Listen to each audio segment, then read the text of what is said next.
Bismillahirrahmanirrahim. Assalamualaikum warahmatullahi wabarakatuh. Berita Alijah 21 Mei bersama saya Fazida Mustafa. Berikut tajuk utama malam ini.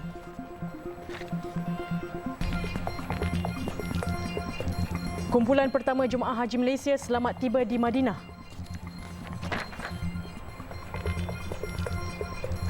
Juga harga ikan di Kelantan mahal.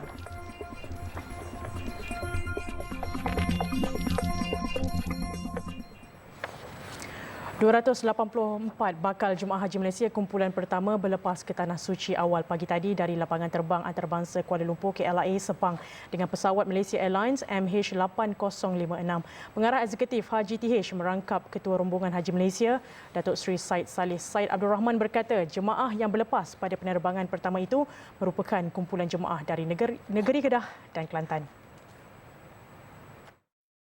Alhamdulillah pada hari ini seramai 284 yang akan menaiki penerbangan yang pertama, iaitu adalah gabungan daripada dua negeri, iaitu daripada Kedah dan juga daripada Kelantan.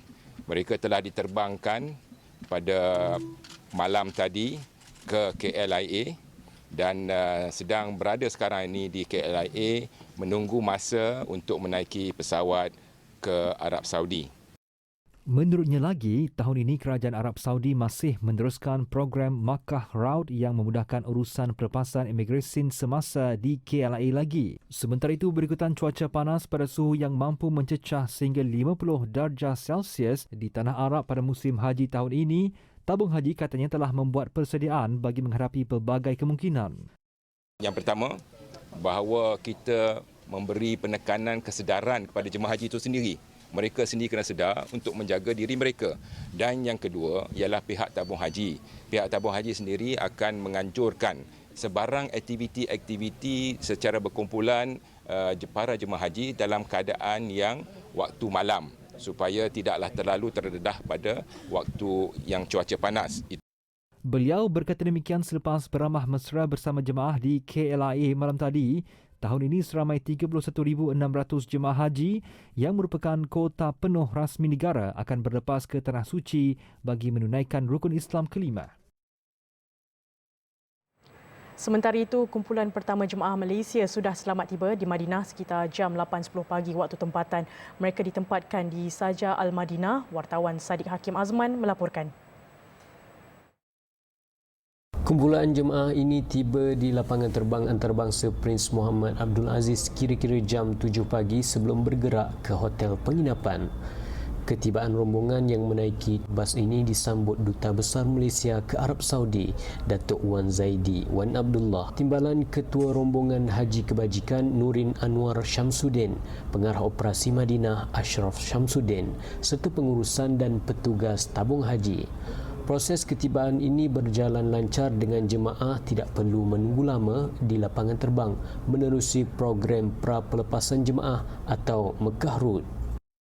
Jadi tentunya proses ini amat mudah dan ianya dapat dilaksanakan dengan pengenalan projek ataupun program Makkah Route ataupun jalan ke Mekah yang dilancarkan oleh Kerajaan Arab Saudi beberapa tahun dulu, iaitu dengan mempermudah carakan kemasukan jemaah haji Malaysia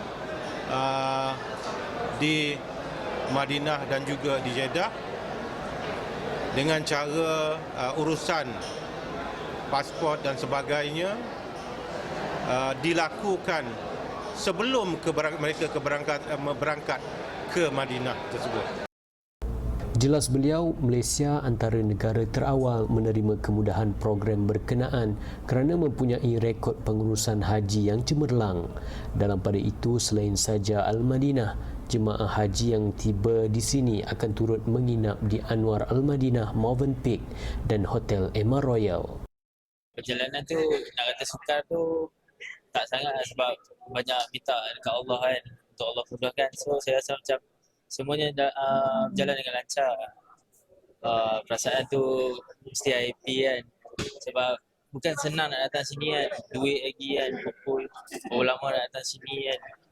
So apabila datang sini saya betul-betul kena ambil peluang gunakan betul-betul masa tu untuk buat apa yang patut kat sini. Alhamdulillah perjalanan rasa selesa dan rasa macam seronok kan. Perjalanan rasa selesa sangat. Allah, rasa macam teruja sangat-sangat. Inilah saya kali ketiga dah. Kali pertama yang kedua tu saya buat umrah saja. Ini Alhamdulillah saya dapat untuk mengerjakan haji, insyaAllah. Harapan saya semoga saya dapat mendapat haji yang mabrur dan keluarga-keluarga saya lepas ni akan menyusul saya untuk menunaikan haji di tanah suci ini, insyaAllah. Secara keseluruhan, sebanyak 102 penerbangan membawa 31,000 jemaah haji dan bertolak secara berperingkat sama ada ke Madinah atau Mekah dengan penerbangan terakhir musim haji kali ini pada 21 Jun depan. Jemaah pertama KT001 telah selamat tiba di Hotel Saja Al-Madinah. Langkah pertama menjejakkan kaki di Bumi Barokah bakal menjadi tanda mereka bakal memulakan perjalanan sebagai Duyufur Rahman, Sadiq Hakim Azman dan juru kamera Imran Nordin untuk berita Al-Hijrah dari Madinah Al-Munawwarah. Jemaah haji berisiko alami strok haba ekoran cuaca kering dan panas ekstrim purata setiap hari melebihi 40 darjah Celsius di Arab Saudi. Menurut pakar perubatan kesihatan awam bagi operasi haji 1444 Hijrah, Dr. Ashraf Ahmad Kamruddin, jemaah yang berumur 60 tahun ke atas dan jemaah yang mempunyai masalah kesihatan seperti kencing manis serta masalah buah pinggang paling berisiko terkena serangan berkenaan. Dari Madinah Al-Munawwarah, Sadiq Hakim Azman bersama juru kamera Imran Nur ada laporannya. Jelas Dr. Ashraf, strok haba jika tidak dicegah dan diberikan rawatan awal boleh menyebabkan kematian. Sehubungan itu amat penting bagi bakal jemaah haji tahun ini mengetahui tentang simptom dan cara pencegahannya. Awal sekali mereka akan rasa kulit mereka kering dan berlaku kemerah-merahan, akan rasa lidah dan bibir mereka kering, dan kemudian jika tidak diambil langkah awal, mereka akan mula rasa pening kepala yang berdenyut-denyut, boleh merasa kekejangan otot-otot dan akhir sekali boleh menyebabkan pengsan dan jika tidak dirawat mungkin boleh menyebabkan kematian. Tambahnya, sekiranya jemaah haji mengesan simptom-simptom awal strok haba, dinasihatkan supaya rujuk di pusat rawatan di zon atau maktab yang telah disediakan oleh pihak tabung haji. Yang pertama sekali ialah kita mengelakkan diri kita daripada berada di bawah panas matahari yang terik untuk satu tempoh masa yang lama. Dan yang kedua, dan cara pencegahan kedua ialah untuk memastikan ialah kita sentiasa menghidrasi diri kita. Iaitu apabila kita mula merasa haus, kita perlu minum. Dan kami di Kesihatan Awam, kami menggalakkan semua jemaah meminum sekurang-kurangnya 8 cawan kecil air, iaitu bersamaan dengan 2 liter. Atau lebih bagus jika terdedah pada matahari untuk tempoh yang lama, sekurang-kurangnya 3 liter. Dan cara pencegahannya seterusnya ialah kita jika boleh menggunakan payung dan memakai lotion pelindung sinaran matahari, memakai pakaian-pakaian yang longgar dan juga berwarna yang cerah. Ketika ini Arab Saudi mencatat suhu ekstrim melebihi 40 darjah Celsius dan jemaah sentiasa diingatkan supaya mengambil pendekatan berwaspada bagi mengelak terkena strok haba. Terdahulu satu majlis doa selamat dan bacaan Yasin diadakan di Surau Roha Al-Madinah bagi memohon kelancaran dan kemudahan operasi haji Tanah Suci tahun ini. Dari Madinah Al-Munawwarah, laporan Sadiq Hakim Azman dan juru kamera Imran Nordin untuk Berita Al-Hijrah. Bekalan ikan di Kelantan berkurangan menyebabkan harga meningkat lebih 10% sejak pertengahan Ramadan lalu sehingga hari ini. Walaupun cuaca baik membolehkan nelayan keluar ke laut, namun hasil tangkapan yang diperoleh nelayan tidak banyak berikutan laut dipenuhi dengan obor-obor. Tinjauan di Pasar Besar Siti Khadijah, Kota Baru mendapati harga ikan selayang dijual 12 hingga 14 ringgit sekilogram berbanding hanya 8 dan 10 ringgit sekilogram sebelum ini. Ikan kembung pula 20 hingga 22 ringgit sekilogram berbanding 18 ringgit sebelum ini dan ikan tongkol 10 ringgit sekilogram berbanding 8 ringgit sebelum ini. Peniaga Syarifuddin Muhammad Nawi mendakwa bekalan ikan semakin kurang sejak akhir-akhir ini berikutan kehadiran obor-obor yang banyak di laut akibat daripada cuaca panas melampau yang sedang melanda. Dia yang mempunyai bot sendiri untuk menangkap ikan berkata keadaan itu menyebabkan hasil tangkapan berkurangan dan memberi kesan sehingga ada hari dia terpaksa menutup gerainya berikutan tiada bekalan. Ikan lah ni, masalah ni, musim panas ni, saya muka bot sendiri Muka bot sendiri biasanya kadang-kadang ada, kadang-kadang tak ada. Masalah ni, ikan pun kalau ikan tak ada jadi kat terpaksa harga pun terpaksa tinggi sikit lah. Dia naik banyak ke? Naik pun tak banyak sangat, lebih kurang 2-3 ya gitulah. Apa ikan musim tanam tu ya? Ya tengok atas musim. Biasanya lah ni pun ya laut ke dia obor-obor banyak jadi kat ikan pun kurang sikit lah.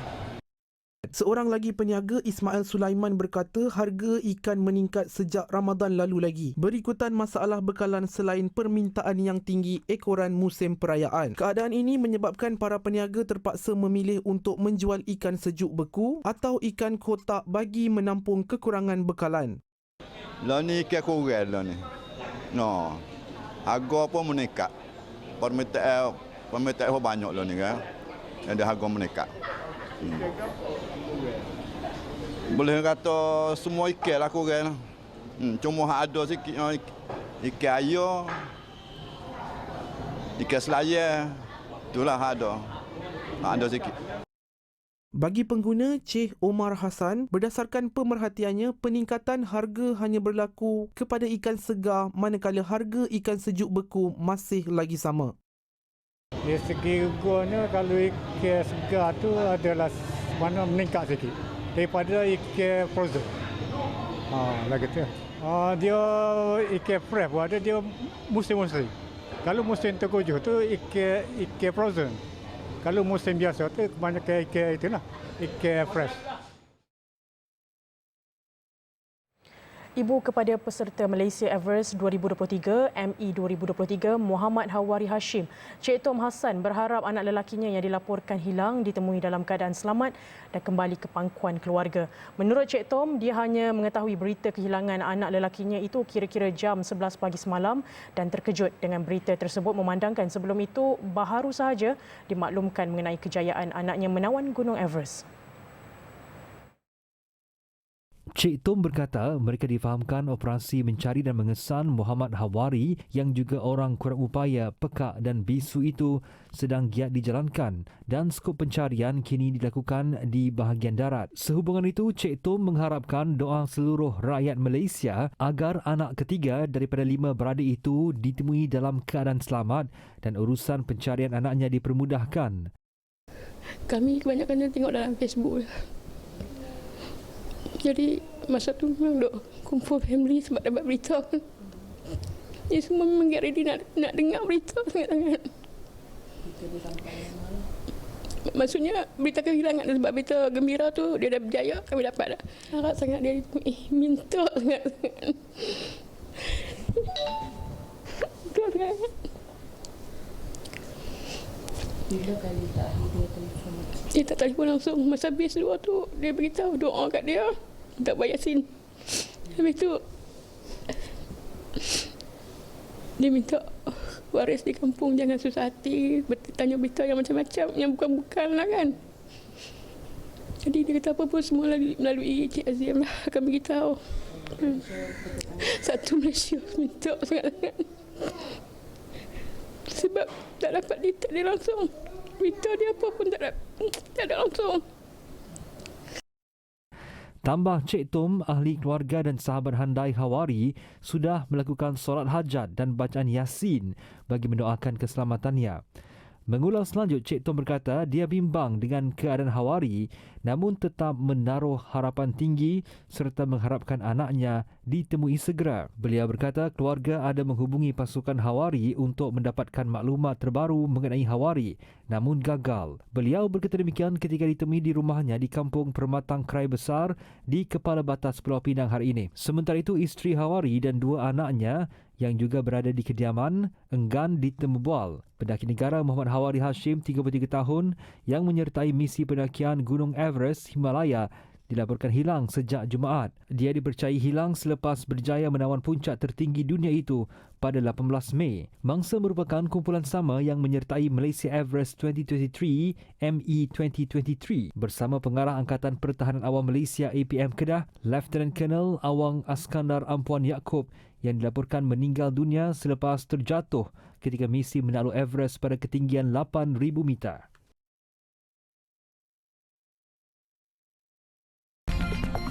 Baik, selepas ini alat timbang neraca akan dimansuhkan sepenuhnya. Alhamdulillah bertemu kembali. Kementerian Perdagangan Dalam Negeri dan Kos Sara Hidup KPDN akan melaksanakan penggunaan alat timbang elektronik atau digital sepenuhnya bagi menggantikan alat timbang neraca ATN di seluruh negara. Menterinya Datuk Seri Salahuddin Ayub berkata alat timbang digital akan dilaksanakan secara berperingkat dan akan memberi masa setahun sebelum ia dimansuhkan. Jelas beliau peralihan penggunaan alat timbang elektronik akan dilaksanakan secara berperingkat bagi memudahkan peniaga membuat persiapan. Memang kita kena akui bahawa mesin yang menggunakan kaedah elektronik ini maka ketepatannya tidak boleh dipertikaikan jika dibandingkan dengan mesin manual. Maka oleh itu Malaysia tidak boleh ketinggalan mesin ATN, itu alat timbang neraca yang lama itu, yang masih menggunakan spring itu, akan kita ubah secara berperingkat. Dan saya memberikan masa 1 tahun kepada pihak yang berwajib untuk mengadakan beberapa siri perbincangan dan pendekatan soft landing supaya insya-Allah selepas tahun itu nanti sekiranya kita dapat mencapai objektif, kita akan laksanakan sepenuhnya. Beliau berkata demikian pada sidang media selepas merasmikan Majlis Sambutan Hari Meteorologi 2023 di IOI Mall Putrajaya siang tadi. Tambahnya, sehingga kini penggunaan alat timbang elektronik hanya pada kadar 25% dan beliau berharap pasukan penguatkuasaan KPDN juga dapat melakukan sesi libat urus dengan pihak syarikat di Meteorologi Sdn Bhd iaitu syarikat yang menawarkan perkhidmatan pengujian alat timbang atau sukat untuk kegunaan perdagangan bagi pelaksanaan sistem sukatan baru berkenaan. Jabatan Imigresen Malaysia akan menambah bilangan anggota di pintu masuk utama negara iaitu di Lapangan Terbang Antarabangsa Kuala Lumpur KLIA dan Tambak Johor. Menteri Dalam Negeri Datuk Seri Saifuddin Nasution Ismail berkata 2 pintu masuk strategik negara itu diberi keutamaan bagi mengatasi isu kesesakan. Kita ada 140 pintu masuk. Boleh saja kita tambah kekuatan di pintu masuk lain. Tapi kerana kesungguhan kita adalah untuk meredakan pintu masuk strategik negara, KLIA dan juga Tambak Johor. Jadi sudah tentu tindakan menempatkan mereka sebagai keutamaan berbanding pintu masuk lain, saya percaya boleh membantu meredakan.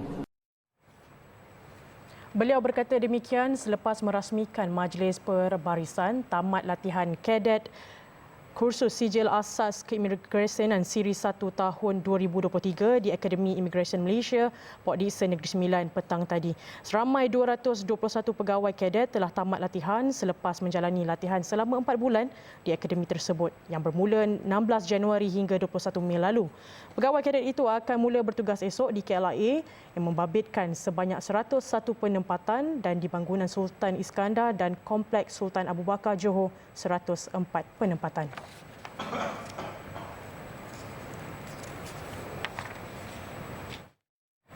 Hijrah Prihatin menutup tirai program menyantuni anak-anak istimewa dari Persatuan Cerebral Palsy Johor. Dalam program 3 hari itu, pasukan berkenaan bukan sahaja menziarahi anak-anak syurga, malah turut menghargai insan di sekeliling anak cerebral palsy. Ketua Unit Projek Khas Kumpulan Integrasi Media dan Hal Ehwal Korporat TV Al-Hijrah, Akmal Risa Mukhtar Afandi berkata, selain menghulurkan sumbangan dalam bentuk barangan asas seperti beras, minyak dan keperluan lain, Hijrah Prihatin turut menyumbang sebuah kerusi roda berkeperluan khas pelajar cerebral palsy. Kami dah berada di sini pada hari Jumaat. Kami dah gotong royong di Persatuan Cerebral Palsy, and hari kedua kita ada macam-macam program. Kita ada pertandingan mewarna, kita ada kita bawa juga kita punya host daripada TV Al-Hijrah, Tilmis Fahmi yang beri sedikit perkongsian. So hari ini kita turun ke 3 rumah anak-anak ni, kita menyantuni, kita bagi sedikit barangan keperluan asas, juga barangan berbentuk alat tulis kepada mereka ni lah. So mereka akan sukalah untuk gembirakan mereka lah. Sementara itu, ibu anak-anak istimewa ini gembira dengan sumbangan yang diterima dan ia dapat meringankan sedikit bebanan harian mereka. Setakat ni bantuan daripada JKM, so allowance daripada sekolah pun ada juga. Itulah pekeso arwah ayah dia, suami ada pekeso dengan bantuan zakat sebab perubatan dia untuk terapi. Membantu, sedikit membantulah saya. Terima kasihlah kepada Hijrah ni untuk membantu saya lah, untuk anak saya. Terima kasih banyak-banyak kepada cikgu, kepada semualah. Saya harap berterima kasihlah semua. Baik ya. Okey. Dia boleh membaca, boleh daikan urut semualah. Sumbangan daripada TV Al-Hijrah ni alhamdulillah, jadi dapat menampunglah keperluan harian yang kita selalu gunalah kan. Saya ucapkan terima kasihlah. Selain sumbangan barangan, bekalan motivasi juga disampaikan personaliti TV Al-Hijrah Tilmiz Zuhdi dalam pasar Ria Jualan Amal. Dalam perkembangan lain, hasrat persatuan untuk menjadikan sekolah khas ini dikendalikan oleh kerajaan atau mendapat sepenuhnya peruntukan daripada kerajaan mendapat perhatian ahli parlimen Pulai. Saya akan terus memperjuangkan sekolah ini, dan sementara itu saya menyeru dan mengharapkan kepada mana-mana pihak, sama ada memberikan zakat, wakaf ataupun apa pun bentuk derma, supaya sekolah ini akan dapat terus berkembang, tidak terganggu pendidikan mereka, kerana cerebral palsy ini sangat rumit dan sangat memerlukan kepakaran, kesabaran guru-guru dan persatuan yang selama ini telah saya rasa memberikan jasa yang cukup besar kepada kanak-kanak yang dan telah memberikan khidmat selama 57 tahun. Persatuan ini memerlukan 1.8 juta ringgit setiap tahun untuk pengoperasian dan bagi mencari dana. Bagi yang berhasrat untuk membuat sumbangan secara bulanan kepada persatuan ini, boleh berbuat demikian dengan hanya serendah RM15 setiap bulan ke Persatuan Cerebral Palsy Johor ke nombor akaun tertera atau boleh sila layari laman web berikut.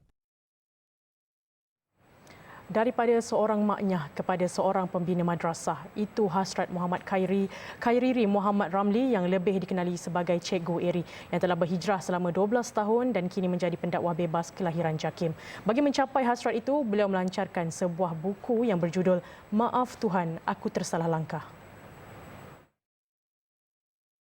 Menurut Muhammad Khairiri, penjualan buku tersebut adalah titik tolak dalam pembangunan madrasah untuk anak yatim dan asnaf serta pusat transit bagi golongan transgender. Madrasah berkenaan akan dibina di atas tanah pusaka 4 ekar di Kampung Ulu Kuang, Cemur, Perak. Buku ini sebenarnya dia menjadi satu titik tolak di mana rakan-rakan saya di dalam komuniti LGBT, especially-nya transgender. Jadi buku ini boleh dijadikan satu rujukan di mana kalau kita nak berubah, kita kena pastikan langkah kita itu biarlah ada kekuatan dari segi dalaman. Kemudian buku ini juga adalah satu pedoman buat rakan-rakan saya yang ingin menyantuni golongan transgender ataupun komuniti LGBT ini supaya menggunakan pendekatan yang lebih berhemah, penuh dengan kasih dan sayang, dan ingat, gunakan caption ataupun kata-kata yang lebih bersopan. Beliau ditemui di Majlis Gala Gemilang Hari Raya dan pelancaran buku Maaf Tuhan Aku Tersalah Langkah di Pelabuhan Kelang, Selangor. Telah tiba pencarian bakat untuk digelar Dai Muda Yadim 2023. Anda telah bersedia untuk merasai cabaran sebenar dunia dakwah? Anda telah bersedia untuk melestarikan gerakan dakwah dalam dunia yang penuh mencabar ini? Jika ya, hantar penyertaan anda ke email admy@yadim.com.my atau hubungi nombor-nombor yang tertera sekarang. Akademi Dai Muda Yadim melestari gerakan dakwah.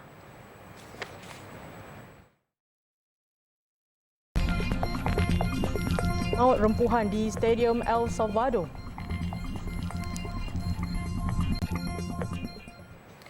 Program pra-perlepasan jemaah haji atau Mekah Road yang memudahkan pengurusan kemasukan jemaah haji ke Arab Saudi diperluaskan kepada jemaah Turkiye dan Ivory Coast. Inisiatif yang dilancarkan sejak 2019 itu kini meliputi 7 negara termasuk Malaysia, Pakistan, Indonesia, Maghribi dan Bangladesh.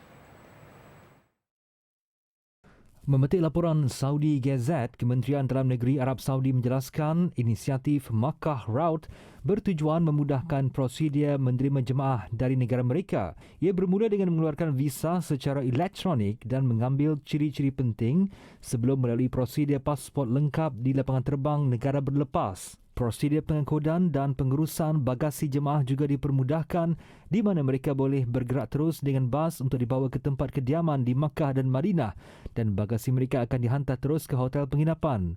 Inisiatif itu dilaksanakan dengan kerjasama Kementerian Luar, Kementerian Kesihatan serta Kementerian Haji dan Umrah Arab Saudi.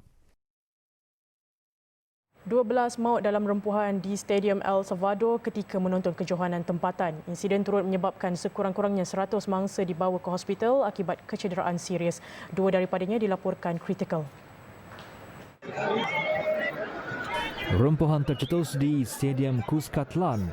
Menurut polis, laporan awal menunjukkan kumpulan penyokong cuba memasuki stadium untuk menonton perlawanan antara pasukan Alianza dan FAS. Rempuhan bermula setelah pagar stadium runtuh.